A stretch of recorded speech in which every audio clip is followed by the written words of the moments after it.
Lesson 6-2, Draw Inferences from Data. Our statement today says, I can make inferences about a population from a sample data set. Take a look at the solve and discuss it. The students in Miss Miller's class cast their votes in the school-wide vote for which color to paint the cafeteria walls. Based on the data, what might you conclude about how the rest of the school will vote? So look at the votes for the cafeteria color, and remember that these votes just come from Miss Miller's class. See if you can make any assumptions or inferences about how you think the rest of the school might vote if their votes went the same direction as the votes in Miss Miller's class. Out of the 30 votes cast for the new cafeteria color, there were 7 red votes, 12 blue votes, 3 yellow votes, 4 orange votes, and 4 green votes. So what can we say about how we think the rest of the school will vote? Well, if they follow the same pattern as Miss Miller's class, then we would assume or draw an inference that says the school will likely vote for blue.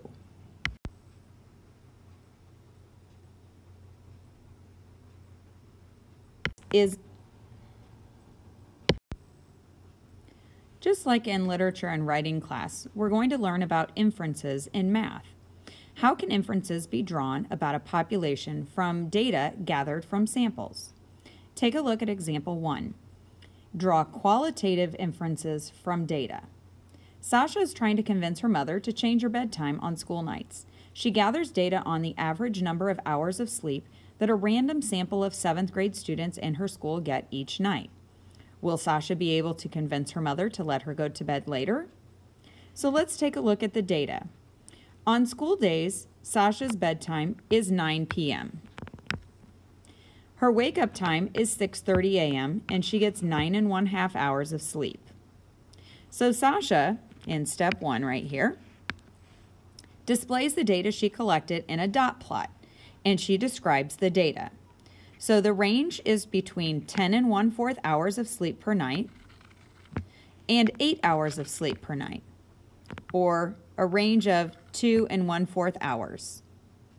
About half of the dots, or half of your data values, are clustered between 9 and 9½ hours. So that's this box right here. What that means is most of the data, clustered means most of it is altogether between 9 and 9½ hours. And 9½ hours has the most dots, which tells us that this is the mode. Step 2. Sasha concludes that about half of the students in her sample get between 9 and 9½ hours of sleep each night, the same number that she gets. You can draw a curve along the dot plot to see the distribution or shape of that data. So we start at the bottom of the data set, which is the 8 hours. We follow those dots to the end, and you can see the shape there.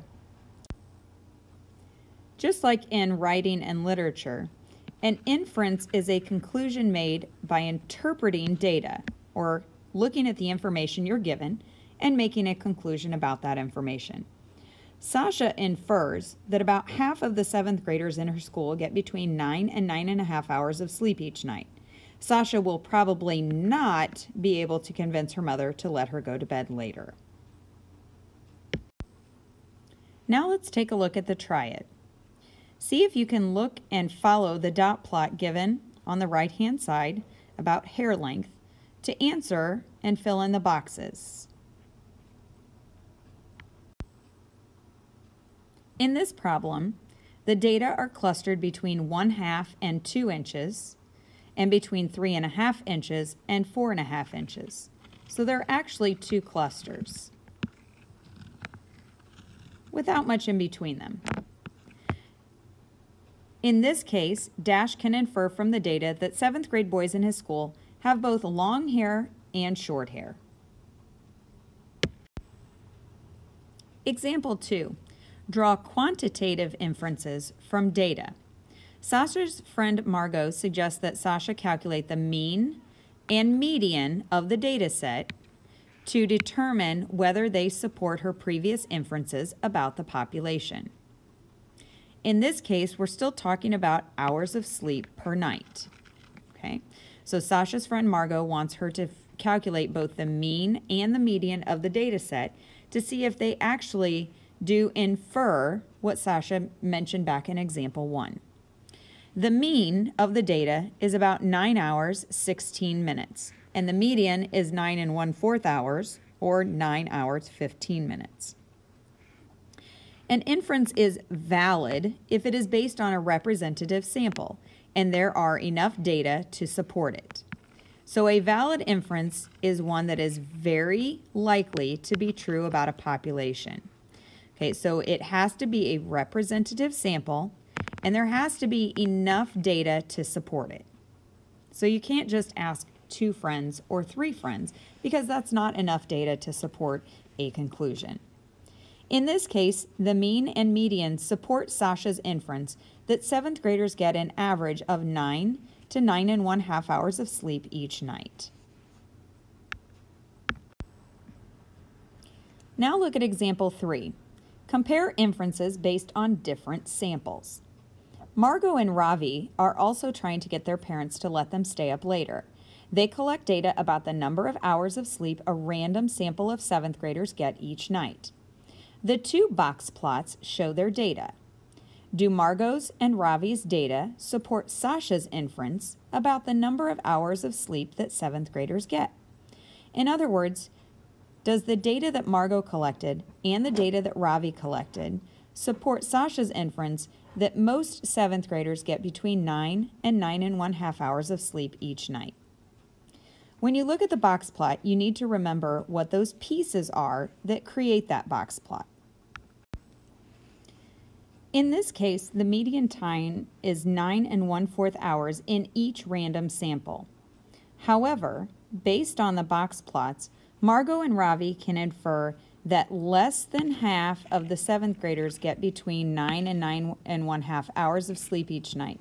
So these data do not support Sasha's inference. Now look at the try it. Alexis surveys 3 different samples of 20 students selected randomly from the population of 492 students in the 7th grade about their choice for class president. In each sample, Elijah receives the fewest votes. Alexis infers that Elijah will not win the election. Is her inference valid? Explain. Well, the first thing that we need to do is we need to take a look and see if this sample meets the requirements of a valid sample.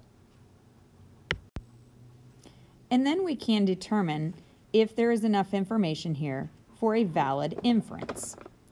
First of all, we notice that Alexis surveys 3 different samples of 20 students and that they are selected randomly from the population. Okay, that's the population of 7th grade students for class president. That right there tells us that we have a valid sample. Okay, we have a representative sample, 3 different samples of 20 students, and they are selected randomly. In each of those samples, Elijah receives the fewest votes. Alexis's inference that Elijah will not win the election is a valid inference because it is based on a representative sample, and there are 3 different groups of 20 students. So 3 times 20 means that they surveyed 60 students in the sample of 492 students in the population. So this is a valid inference.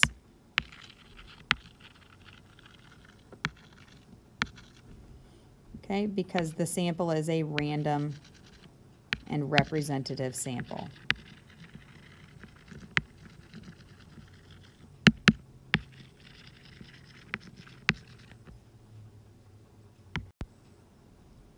Now let's consider example 4.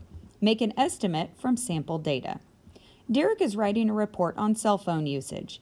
He collects data from a random sample of 7th graders in his school and finds that 16 out of 20 7th graders have cell phones. If there are 290 seventh graders in his school, estimate the number of seventh graders who have cell phones. So what we need to do in order to answer this question is we need to draw back on our knowledge about proportions. We are going to write and solve a proportion using the information we have to predict the number of seventh graders who have cell phones. So the information that we are given says that 16 out of 20 seventh graders already have a cell phone. Using that data, we're going to figure out how many seventh graders would that be out of 290. So to solve this proportion, we are going to find C, in other words, the number of seventh graders with cell phones in school. So in order to do that, this is a division equation. We are going to multiply both sides by 290. 16/20 times 290 is 232. And I'm going to go work this out right over here to show you how they got that.